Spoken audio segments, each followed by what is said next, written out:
요한계시록 15장은 요한계시록 중에 가장 짧은 장이에요. 8절까지밖에 없어요. 근데 그 내용이 짧다고 해서 그 무게가 가벼운 게 아니라 굉장히 중요한, 그리고 요한계시록 전체의 핵심적인 내용이 여기에 다 담겨져 있어요.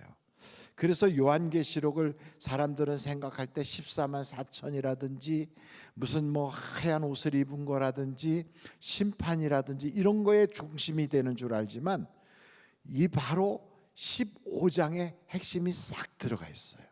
이 내용을 가만히 살펴보면 구원받은 자들의 노래와 그리고 그들이 하나님의 성전을 짓고 거기서 예배할 때 제사장들이 하나님께 예배하는데 하나님의 구름이, 영광의 구름이 꽉 차서 그래서 감히 그 앞에 서 있질 못하게 됐더라 하는 솔로몬의 예배와 모세 당시의 성막에서의 예배와 그리고 요한계시록에 나오는 그 새로운 성막에서의 그 예배가 다 똑같이 아주 정말 일과성으로 이렇게 나타나고 있어요. 그래서 그 중에서 특별히 한번 1절 말씀 오늘 같이 한번 읽어보도록 하겠습니다. 또 하늘에 크고 이상한 다른 이적을 보매 7 천사가 7 재앙을 가졌으니 곧 마지막 재앙이라. 하나님의 진노가 이것으로 마치리로다.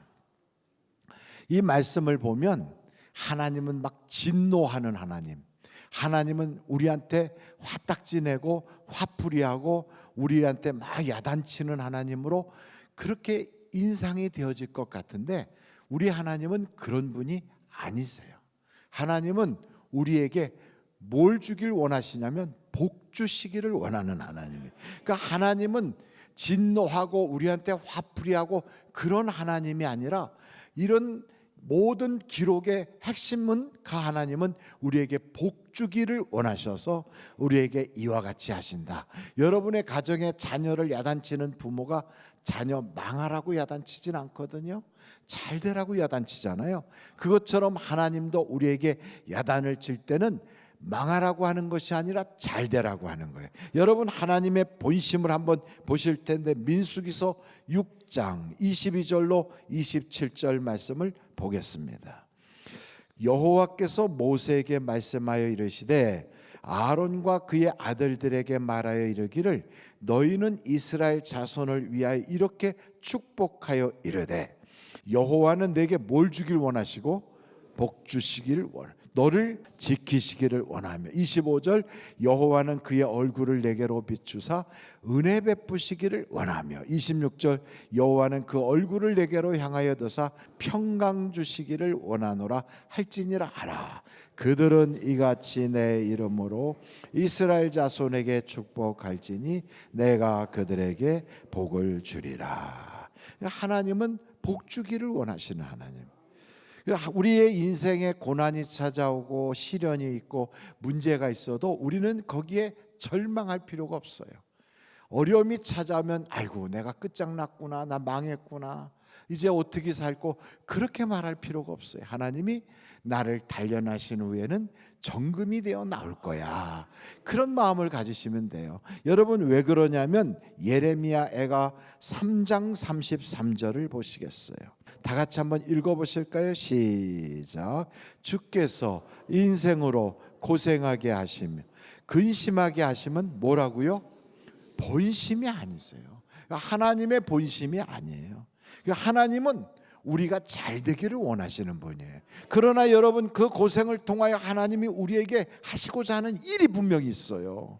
요셉을 보세요. 요셉도 애매하게 고생하잖아요. 형들이 팔아먹고 자기는 충성한 것밖에 없고 아버지에게 효도한 것밖에 없는데 얼마나 고생합니까? 여러분 가정에서도 선하고 착하게 살려고 부모 말 잘 듣고 그랬는데 엉뚱하게 고생하는 사람들도 있어요. 그러나 절대로 절망하지 마세요. 하나님께서는 그런 일을 통하여 분명히 하나님이 우리로 하여금 이렇게 됐으면 좋겠다 하는 사람을 만들려고 하나님이 역사하시는 거예요.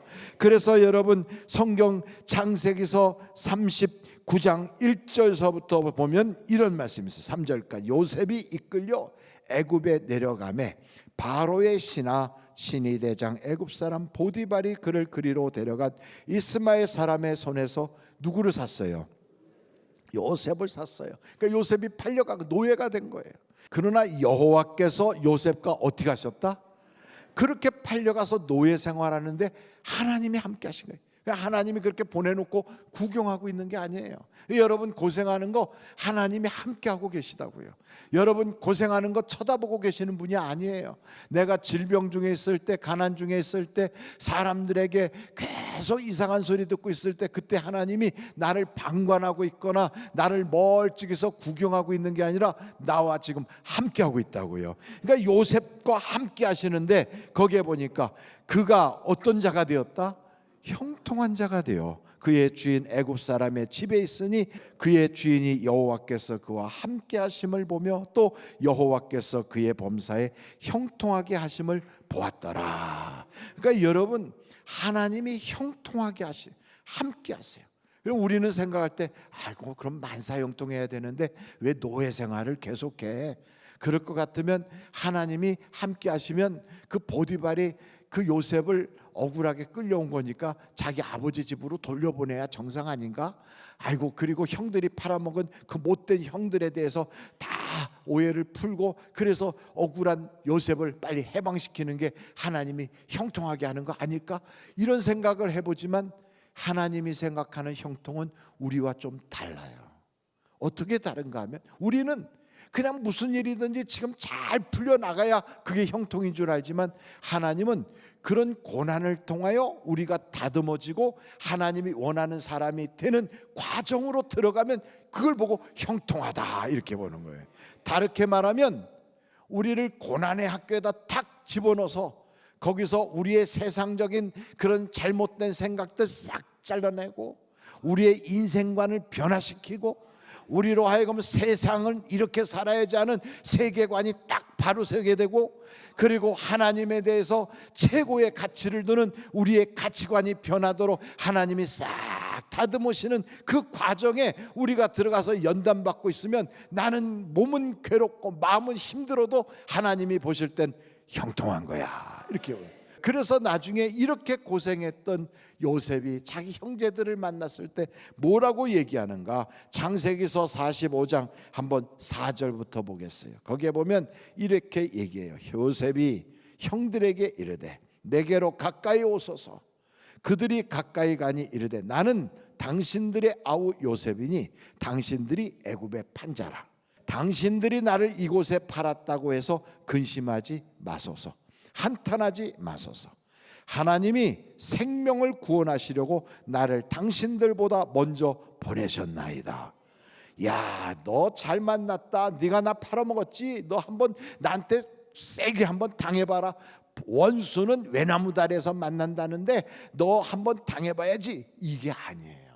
그게 아니고 당신들이 비록 나를 팔았지만 나는 하나님께서 지금 이렇게 새로운 인생으로 바꿔주셨습니다. 이런 이야기를 하고 있는 거예요. 그러면서 7절 보니까 이렇게 얘기해요. 7절 봅니다. 다 같이 한번 읽어보실까요? 시작. 구원으로 당신들의 생명을 보존하고 당신들의 후손을 세상에 두시려고 나를 당신들보다 먼저 보내셨네. 8절. 그런즉 나를 이리로 보낸 이는 당신들이 아니요 누구라? 하나님이시라. 이게 중요한 거예요. 여러분 지금 요셉은 뭐라고 말하면 나는 사람에 의해서 이리 갔다 저리 갔다는 그런 존재가 아니야. 하나님이 나를 역사해 주셔서 이렇게 여기까지 오게 하신 거야. 여러분 형제들이 팔아가지고 누가 나한테 해코지해서 부모님이 잘못해서 재산 다 날리는 바람에 혹은 내 배우자를 잘못 만나서 내가 이렇게 됐구나 이렇게 보는 게 아니라 하나님께서 역사하셔서 마침내는 너희들을 다 예수 믿게 하려고 나로 하여금 먼저 고난을 통하여 구원받게 하셨느니라. 그래서 내가 예수님 만났어. 내가 그래가지고 예수 믿게 됐어. 예수 믿고 났더니 원한이 없어지더라. 예수 믿고 났더니 마음의 원통함이 사라지더라. 예수 믿고 났더니 내 마음속에 너에 대한 미운 생각이 다 없어졌어. 그래서 난 다 용서했어. 그러니 너도 예수 믿고 복 받아라.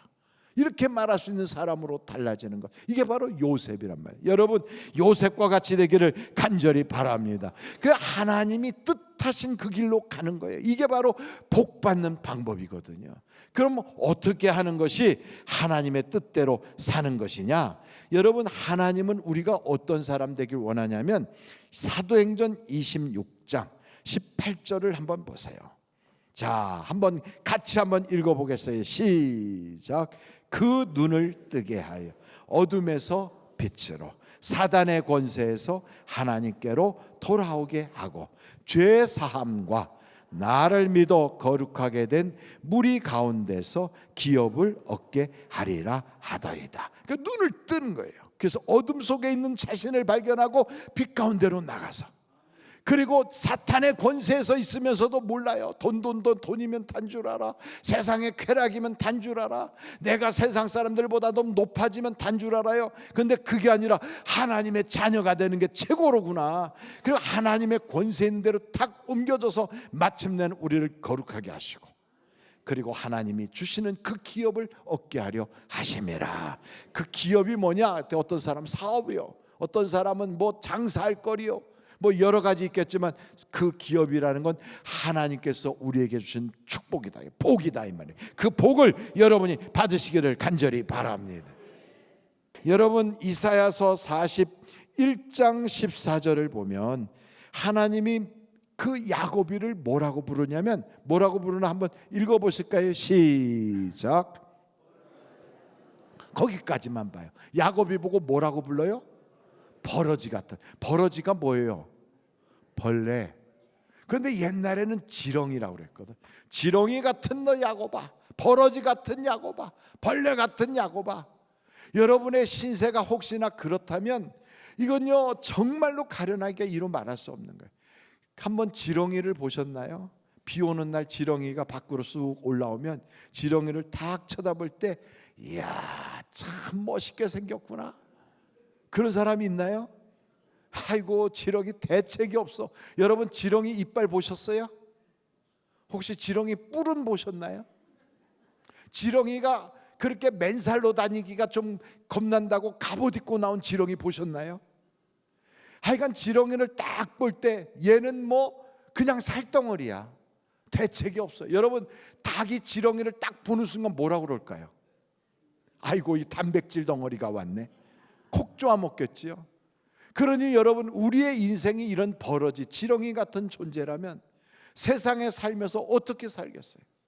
대책이 없어요. 그러니까 어떤 사람은 고생하고 그냥 착하게 살아보려고 하고 믿음으로 살아보려고 하고 신앙으로 살아보려고 하는데 안 풀려. 가는 곳곳마다 밟히고 어려움 당하고 그냥 고생이 막 쫙. 그 인생 자체가 그냥 지렁이 같고 버러지 같아요.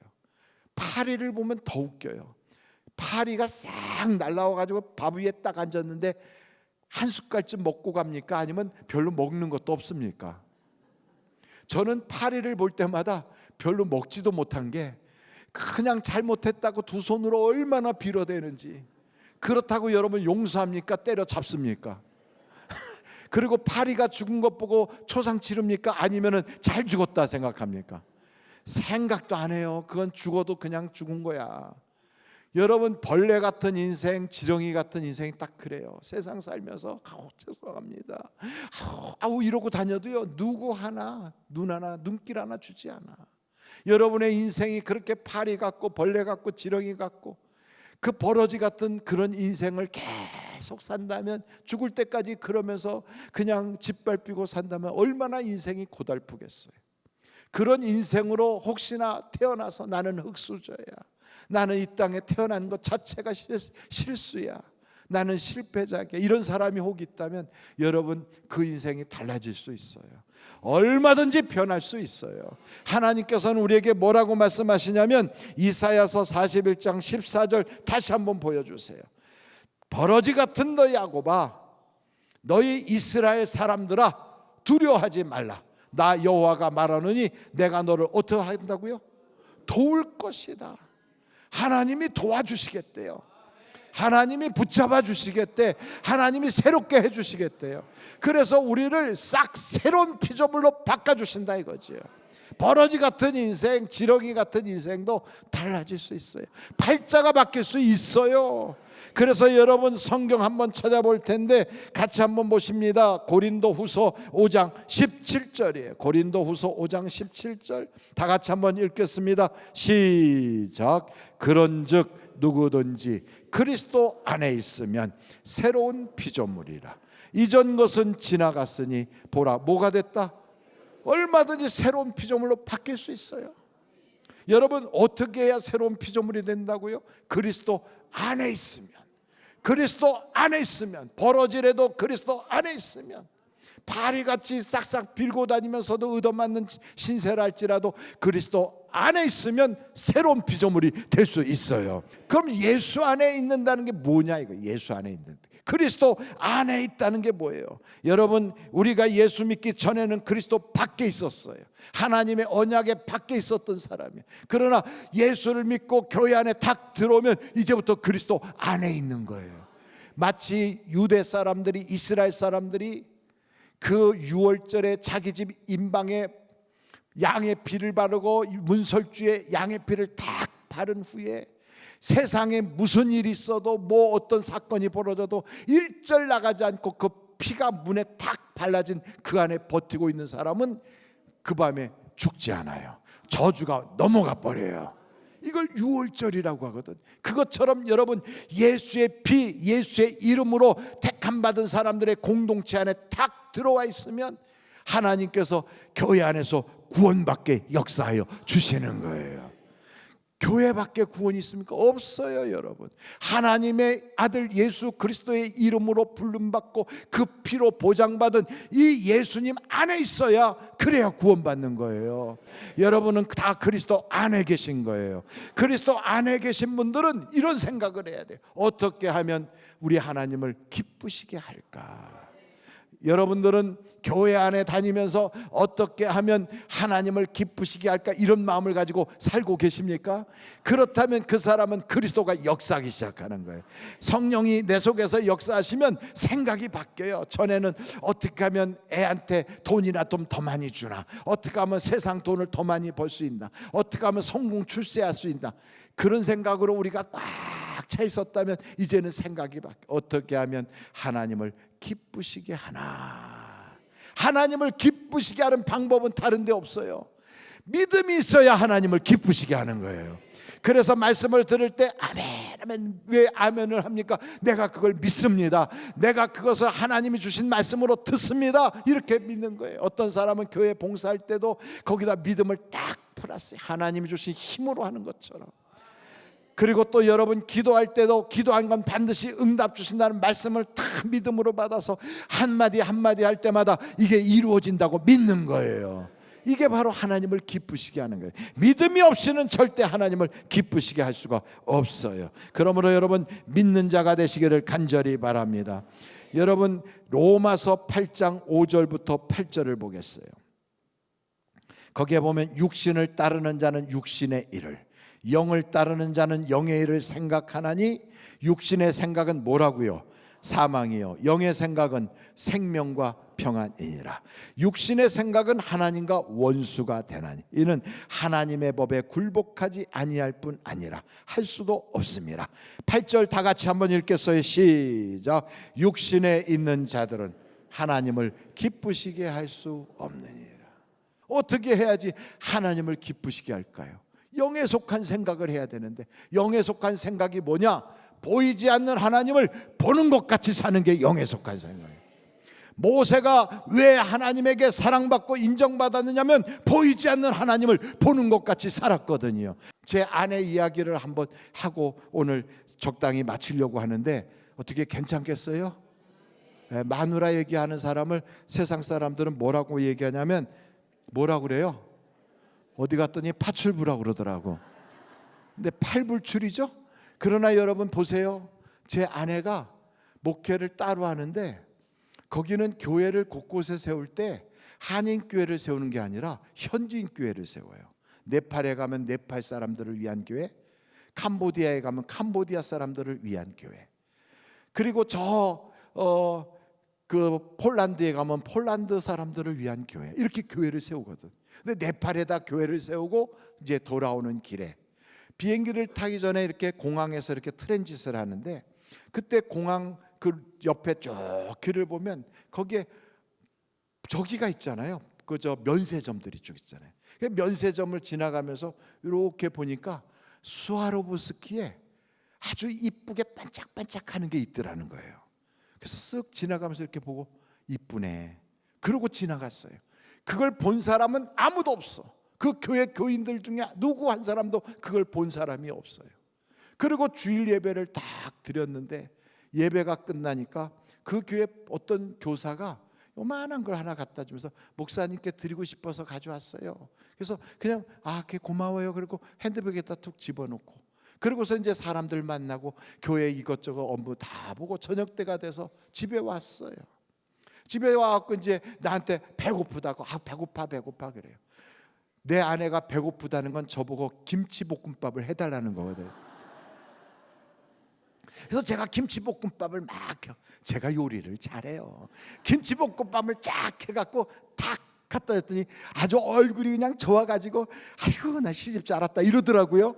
그러면서 김치볶음밥을 먹다 참 아까 누가 나한테 선물했는데, 그러면서 핸드백을 열어가지고 그걸 꺼내서 이렇게 보다가 글쎄 의자 밑으로 툭 떨어졌어.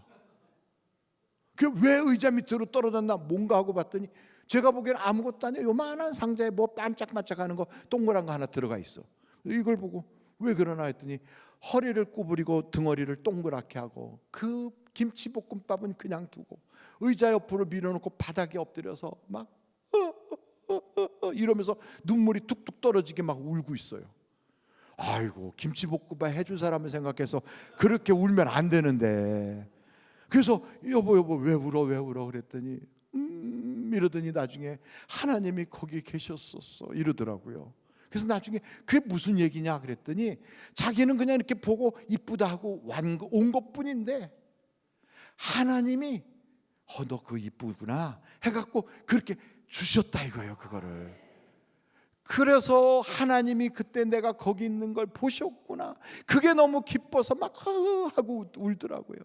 저는 여러분, 하나님이 여러분의 인생에 함께 계신 걸 여러분이 믿으시길 바라요. 그래서 내가 하나님을 막 기쁘시게 하잖아요. 그러면 하나님께서도 우리를 기쁘게 하시려고 내가 마음만 먹어도 갖다 주시는 거예요. 내가 막 몸부림친다고 주시는 게 아니고 막 철야하고 막 밤새고 금식기도 한다고 주시는 게 아니라 하나님을 기쁘시게 하기만 하면 하나님이 주시는 거예요. 근데 어떻게 해야 기쁘시게 하느냐? 보이지 않는 하나님을 보는 것 같이 살라 이거예요. 가계부를 할 때, 사업을 할 때, 사람을 만날 때, 내가 교회 봉사할 때, 어디를 하든지 하나님이 지금 보고 계셔. 하나님이 나랑 함께 계셔. 어떤 사람은 봉사를 하면서도 그냥 입이 대빵 나오고 투덜투덜하고 자기 자랑이나 하고 내가 이만큼 했다고 자기 과신하는데, 절대로 그게 아니라 하나님을 높이고 덕을 세우고 품위를 지켜가며 질서 있게 하나님을 그렇게 섬기다 보면 하나님의 마음에 기쁨이 가득하면 우리의 인생을 하나님이 기쁨으로 바꿔주시는 거예요. 인생의 고난의 모든 것을 싹 해결받고 마지막에 주님 앞에 딱 섰을 때 나의 힘이신 여호와여 내가 주님을 사랑하나이다, 이 고백을 할 수 있도록. 그래서 모세도 얘기해요. 마음을 다하고 뜻을 다하고 힘을 다해서 여호와 하나님을 사랑하라. 여호수아도 말하기를 여호와 하나님을 사랑하라 그래요. 주님이 우리에게 요청하는 건 다른 거 없어요. 내가 나를 사랑하느냐. 언제 그런 역사가 일어납니까? 나의 대적들을 다 하나님 해결해 주시고 내 입에서 노래가 저절로 나오게 하는 거예요. 구원의 노래, 하나님이 나를 사랑한다는 고백의 노래. 그래서 여러분, 우리 하늘비전교회 모든 성도들은 그와 같은 축복의 노래를 부르는 그러한 하나님의 사람들이 다 되시기를 주님의 이름으로 축원합니다.